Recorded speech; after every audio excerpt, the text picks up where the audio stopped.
Soyez grandement bénis. Je suis tellement dans la joie parce que Elohim ne cesse de nous garder. Que l'Adonai Dieu vous bénisse abondamment. Je bénis toi celui qui me suit de partout au monde. Soyez grandement bénis. Vous êtes très nombreux que je ne saurais pas tous vous citer.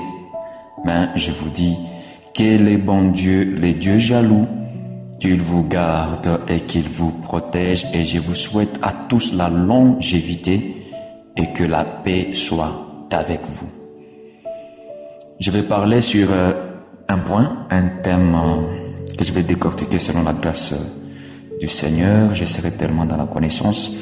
Et nous sommes dans le livre de Genèse, chapitre 29, et on va prendre le verset 18. Ainsi, je lis, Jacob aima Rachel et il dit, je te servirai 7 ans pour Rachel, ta fille cadette.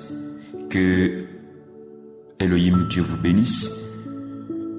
Je parle sur un sujet qui est intitulé les 14 ans de travail de Jacob. Pourquoi parler sur les 14 ans de travail de Jacob? Eh bien, parce que nous voulons parler sur les travail que Jacob a mené à la maison de Laban. La personne de Jacob, juste après son arrivée chez Laban, presque après un mois, Laban lui a demandé de savoir s'il pouvait se choisir quel pouvait être son salaire du travail qu'il va faire chez Laban. Et ainsi, Jacob décida de travailler 7 ans pour avoir Rachel, malheureusement, qu'il avait eu Léa en premier. Et deuxièmement, il a travaillé encore 7 ans pour avoir maintenant la sœur Rachel. Ce qui m'intéresse beaucoup plus sur ces passages, c'est le travail que Jacob a mené à la maison de Laban. Chaque travail a un objectif. On ne travaille pas pour rien faire, mais on travaille parce qu'on a à faire. Et chaque travail produit un salaire. L'ouvrier mérite son salaire, c'est par rapport à son travail rendu. Mais un ouvrier qui ne travaille pas mais qui veut un salaire, c'est que c'est un voleur. Est-ce que tu as compris? Un ouvrier qui ne travaille pas ou qui n'a pas travaillé et qui réclame un salaire, c'est que c'est un voleur. C'est quelqu'un qui veut moissonner là où il n'a pas semé. Et Dieu n'aime pas moissonner là où il n'a pas semé. Mais actuellement, vous verrez de ces gens qui veulent gagner là où ils n'ont pas travaillé, qui veulent récolter là où ils n'ont pas semé. C'est du vol. Ah oui, je l'ai dit, c'est du vol. Et un homme qui n'a pas travaillé, mais qui cherche à se reposer, c'est un paresseux. Tu n'as pas travaillé, tu n'as pas droit au repos. Le repos, c'est pour ceux qui ont travaillé. Le repos, c'est pour ceux qui sont fatigués. Toi, tu n'as pas travaillé, tu es fatigué à quoi? Et tu demandes le repos, tu es un paresseux. Jacob n'était pas paresseux dans la maison de Laban. Jacob devait travailler pour atteindre son objectif. Et quand il a commencé son travail, la Bible me dit que le travail de Jacob se furent à ses yeux comme quelques jours parce qu'il l'aimait. Donc un travail qu'on aime nous procure un bon résultat. Alléluia. Même si cela serait très fatigant, le salaire va récompenser nos fatigues. Alléluia. Jacob a travaillé pour un objectif. Et il a eu son objectif. Dieu a travaillé pour son objectif. Il a eu son objectif.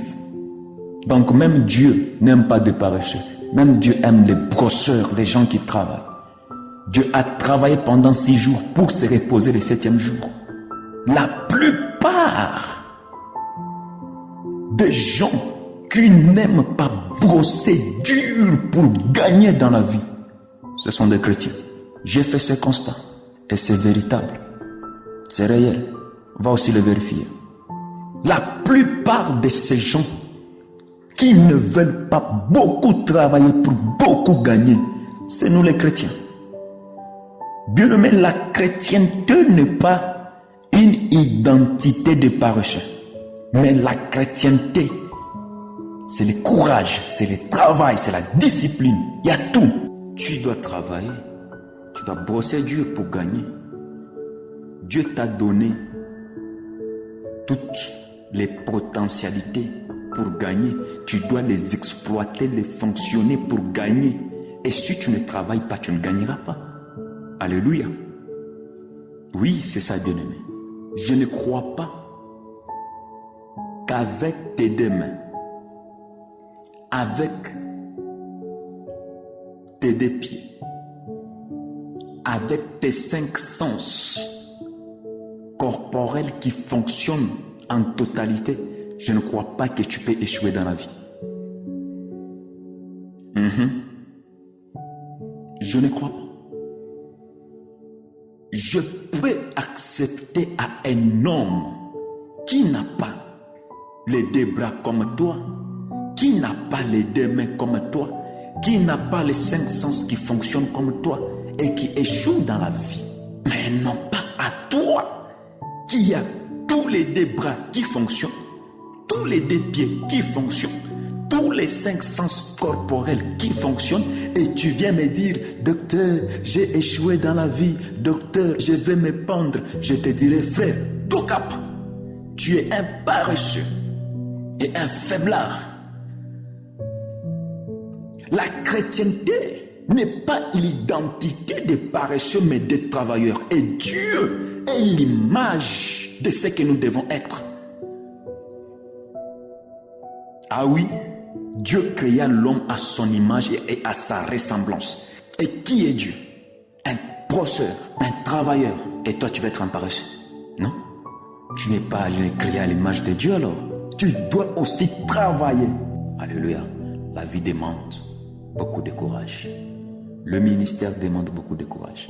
Jamais tu ne peux aller loin avec ton ministère si tu es un paresseux. Parce que tu dois te réveiller la nuit pour lire. Tu dois te réveiller pour méditer. Tu dois faire des recherches pour donner des choses avec précision. Tu dois être enseigné. Tu dois t'enseigner toi-même. Tu dois faire des exercices. Tu dois travailler ton ministère. Et si Dieu t'a donné quelque chose, il sait que par telle ou telle chose, tu pourras gagner ta vie. Si tu n'as pas gagné ta vie par tes 2 bras, tu peux les gagner par tes 2 pieds. Les footballeurs gagnent leur vie comment? C'est par les 2 pieds. Les basketteurs gagnent leur vie comment? C'est par les 2 bras. Donc, tu as les pieds, mais tu as gagné ta vie par tes 2 mains. Tu as tes 2 mains, mais tu as gagné ta vie par tes 2 pieds. Alléluia. Oui, bien-aimé, Dieu ne t'a pas donné l'intelligence que tu as pour rien. Dieu ne t'a pas donné cette mémoire-là pour rien. Non, tu as une mémoire qui bloque les choses pas mal. Ah oui, au travers de cela, tu peux gagner ta vie. La réussite de l'homme est cachée dans ce qu'il est. Dans ce que tu es, c'est là qu'il y a ta réussite. Jacob, dans la maison de Laban, il n'a pas eu Rachel ou Léa gratuitement. La gratuité est une preuve qui prouve que tu n'aimes pas soutenir l'œuvre. Un homme qui aime la gratuité, c'est un homme qui n'aime pas soutenir son frère. C'est un homme qui n'aime pas soutenir l'œuvre.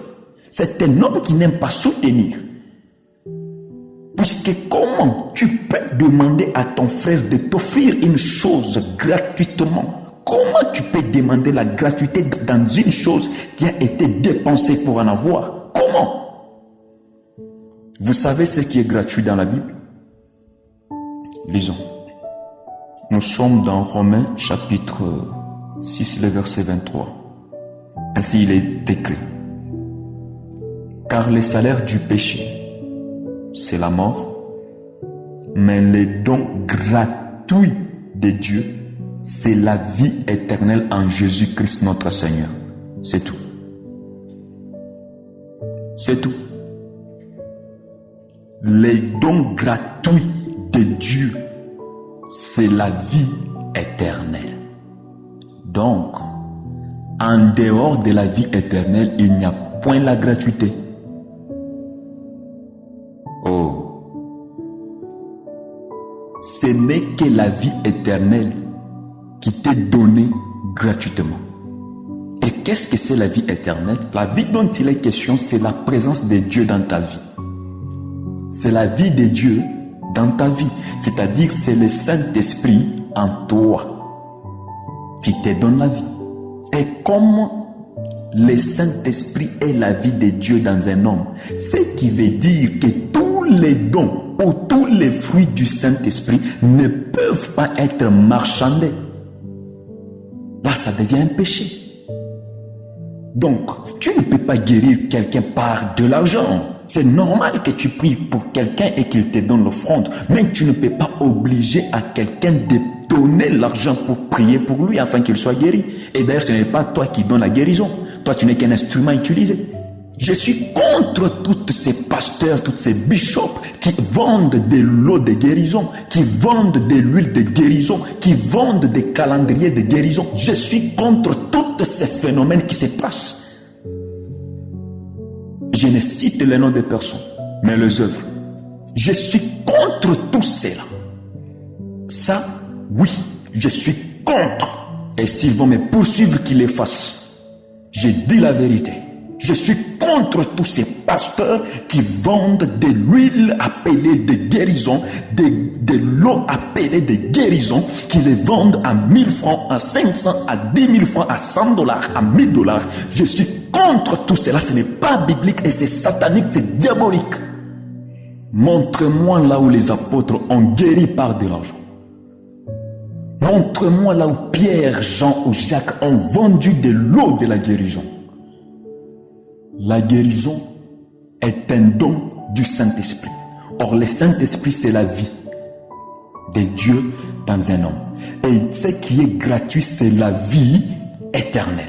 C'est-à-dire, la vie de Dieu dans un homme qui est le Saint-Esprit ne peut pas être marchandée. Tu ne peux pas prophétiser quelqu'un par de l'argent, prophète. Tu ne peux pas. Actuellement, il y a des stratégies qui se font. Un homme te donne la moitié de la prophétie. L'autre, il faut que tu payes. Oui, il te prophétise à moitié. Et pour qu'il achève la prophétie, il faut que tu donnes l'offrande. Ça, ce n'est pas biblique. Ça n'a pas de preuve scripturaire. Je peux donner mon offrande si la prophétie est exacte. Je peux donner mon offrande si la prophétie s'est accomplie. Je peux donner mon offrande si l'esprit me pousse. Mais tu ne peux pas m'obliger de te payer pour achever ta prophétie. Ça, c'est de l'escroquerie.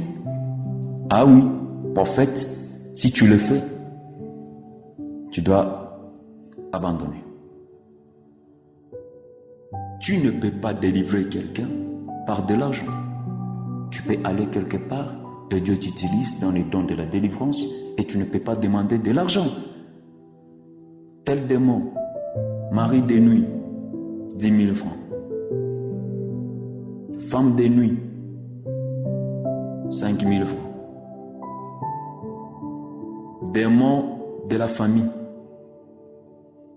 autant de prix. Tu ne peux pas en faire ainsi. Et tu ne peux pas demander de l'argent pour un cas de délivrance. Tu dois le faire gratuitement. C'est ça la parole.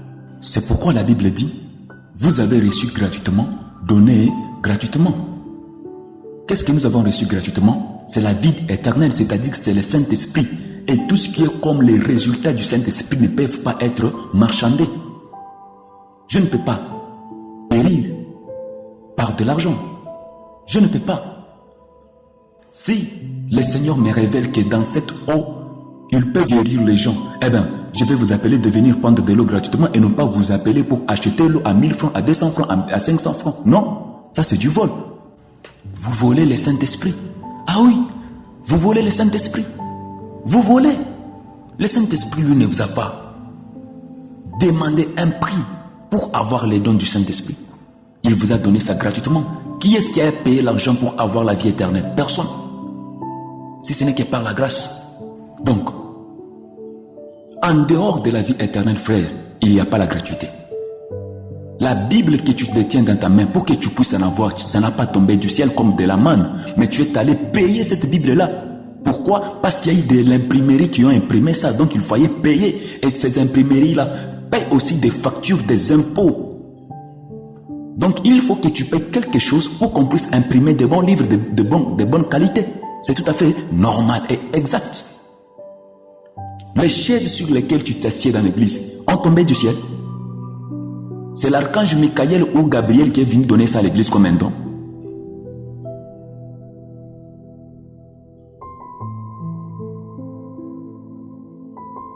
Il faut comprendre mieux les choses, frère. Il faut bien comprendre les choses. Et alors, frère, en dehors de tout ça, tout ce qui reste, tu dois payer. Ce n'est pas gratuit. L'évangélisation n'est pas gratuite, frère. Imaginez-vous, pour aller évangéliser, faire des campagnes d'évangélisation, il y a des instruments qui doivent être loués. Il y a des espaces qui doivent être loués. Et tout ça, ce n'est pas gratuit. On paye. Et comment toi tu peux chercher que ton frère qui est entré en studio, qui a payé de l'argent pour enregistrer sa chanson, qui a payé de l'argent pour réaliser son clip, qui a payé de l'argent pour le faire passer aux médias, le mettre sur Internet, et toi tu veux prendre cette chanson-là gratuitement, frère? Tu n'as pas un bon cœur. Tu n'as pas un bon cœur.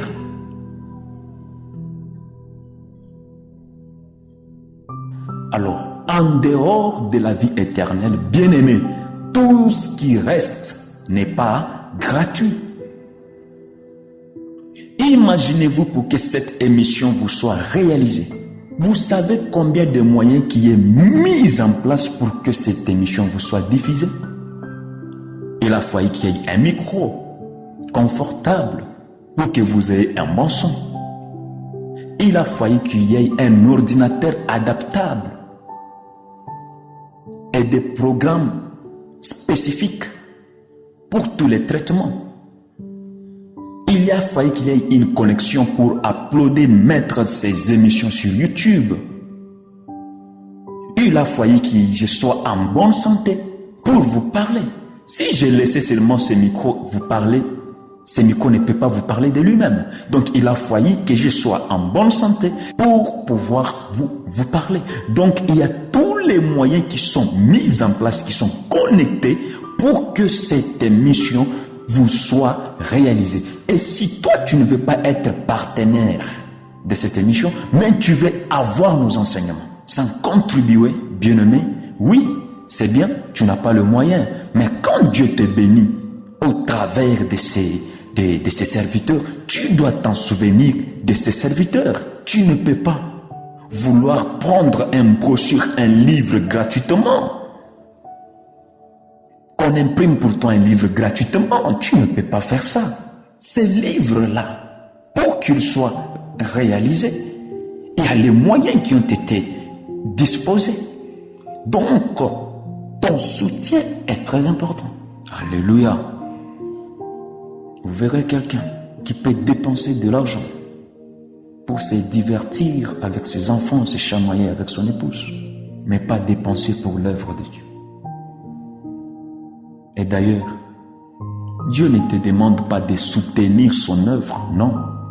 Il faut changer ce langage-là. Parce que Dieu ne peut être soutenu par personne. Il se soutient de lui-même. Mais tout ce que Dieu te demande, c'est de contribuer dans son œuvre et de soutenir ses serviteurs.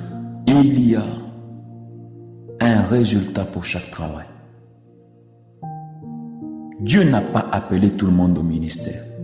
Et Dieu n'a pas appelé tout le monde au chant. Dieu n'a pas appelé tout le monde aux pêches. Dieu n'a pas appelé tout le monde au levage. Dieu n'a pas appelé tout le monde au bureau. Mais Dieu a appelé chacun selon sa grâce. Tu as la grâce de travailler dans le mining.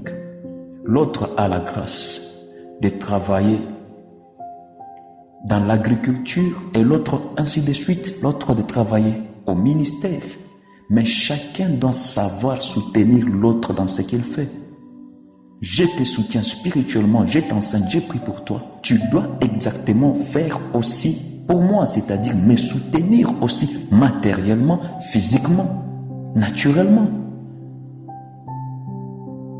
Alléluia. C'est comme ça que Jacob ne pouvait pas travailler sans avoir un salaire chez Laban.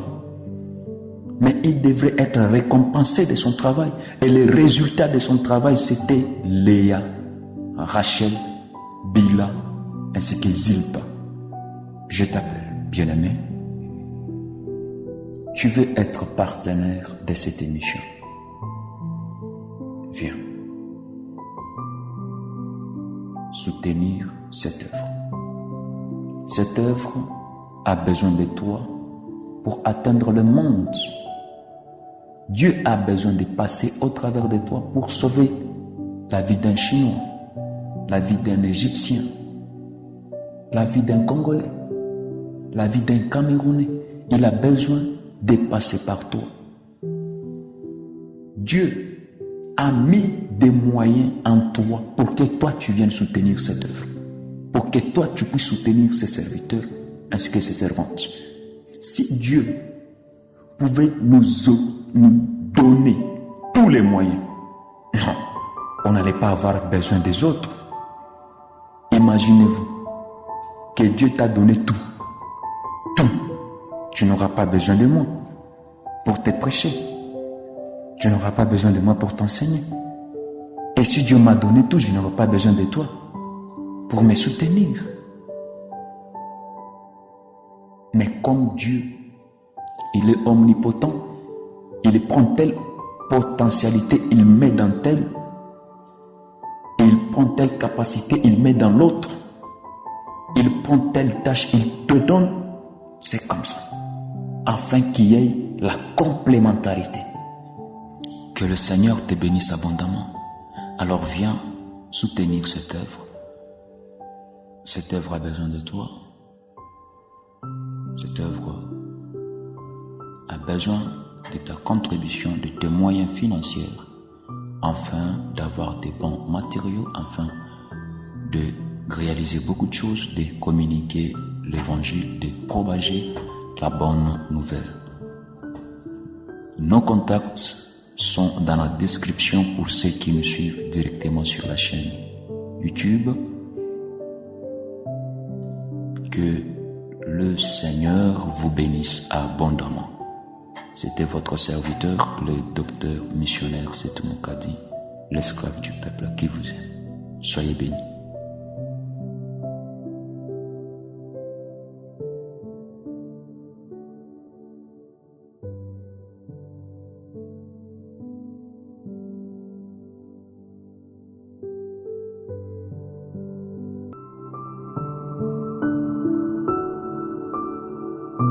Dr Setou Moukadi a reçu son appel au ministère le 28 décembre 2014 à l'heure des 17h passées dans la ville de Kolwezi. Son ministère fut confirmé plus tard par son père dans la foi, le prophète messager Beni Kalenga Makondo Al-Bumbashi. Il est père de 2 enfants biologiques et marié à Esther Moukadi depuis le 6 octobre 2018 à Kolwezi.